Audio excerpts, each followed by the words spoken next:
For the sake of time, we would go to the next speaker. Our next speaker is Dr. Mohammed Shafik. He's going to talk about the irregular cornea. Can we make it regular again? Dr. Mohammed. So, good morning, everybody.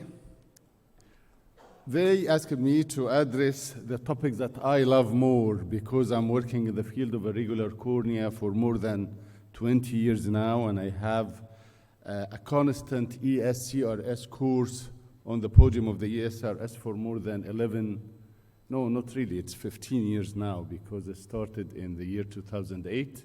So I'm happy to deliver this and to take you into another journey of can we make the irregular cornea regular again? And it's not advancing. Yeah, this is my financial disclosure. So the management of irregular cornea is a real challenge in the daily practice of every refractive surgeon, and we can identify two big categories in our daily practice. The first one, which is a very important one, which is the post-keratorefractive irregularities. Any kind of keratorefractive procedure does make the cornea irregular, whatever it is, even if it is too regular and the patient is happy, but it converts the cornea into a kind of irregularity. And the second one is a primary ectatic condition that we all know, the keratoconus, the pellucid marginal degeneration, and so on. We're really happy nowadays because we have many tools to address the surface ablation, because the surface ablation is the marvelous tool to correct the irregular cornea. So we are much better than 2 decades before because we have improved the diagnostic tools, safe epithelial ablation, good profiles. We know how to combat haze. We have very good preservative-free even drugs, and of course we have the marvelous tool of corneal cross-linking. All these are tools that help us to address the irregular cornea. But before we start, we should define our goal. What is the real problem of the regular cornea? And the real problem of the regular cornea is that the center of the cornea induces higher order aberrations that degrades the vision. So we have to fight our enemy, which is the main cause. And this is what's called the cause-effect relationship. The main cause of the patient degradation are the higher order aberration in front of the pupil entrance. We have to treat that. So we started very early beginning, and we had a marvelous tool at the beginning by Schwind, which is a corneal wavefront technology. And the corneal wavefront technology is simply how the corneal distortion produce an aberration of the wavefront. And by that time, it was great. It was a simulation of if the light passes through this irregular cornea, it's going to make such kind of irregularities, or a wavefront, which is a OPD, which is a wavefront irregularities, simply by an acquisition of a scout topographer. From a tangential and curvature map, they deduce what is the OPD, and if the light passes or the image passes through the irregular cornea, it produces such kind of irregularities. With that, I treated many very hard examples. Like this example, this was a patient that lost a cap after LASIK. It had a free cap, and he lost the cap. And it came to me after a few days of losing the cap. I waited till the complete cicatrization of the cornea with a complete irregularity. You measure that with the corneal wavefront, and you produce out of it a regular ablation profile to correct it. Like that one. Another very hard example that I treated is the irregularities or the decentration of hyperopic ablation. By that time, it was really difficult. And again, it created by the corneal wavefront such an irregular ablation profile to make the cornea regular again. By that time, I acquired the first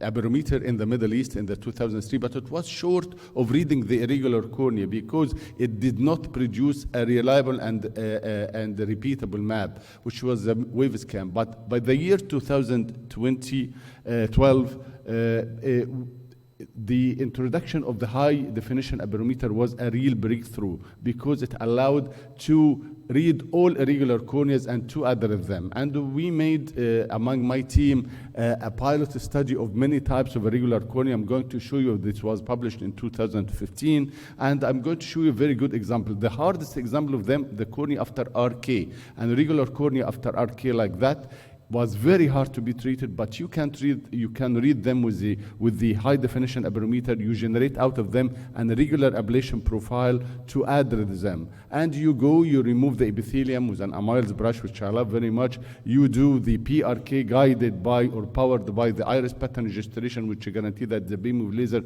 comes to the right place, and you end up with mitomycin C application, of course, to provide his. Another example is to avoid his. Another example is the LASIK, the decentered LASIK like this, so you can read again the coma related to the intersection of the pupil. You can widen the optical zone. You can treat the irregularities of the cornea. All of them are very good example, and the best example of our world is the cornea post-corneal cross-linking. After a successful corneal cross-linking, you get such an irregular cornea. You go again, you read the high coma and the irregularities, and you generate out of it an irregular ablation profile. You do a wavefront-guided PRK, and the problem is solved like you see in this example after 3 months of a pentacam.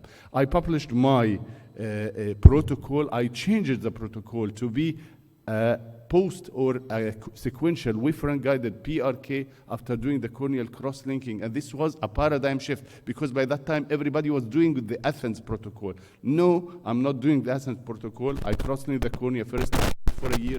I read the cornea, and I do a wavefront-guided PRK, which is very controllable. And the results were really exuberant, because more than 97% of the patient had 20/40 visual, unaided visual acuity or better, which is a glasses-free life, of course.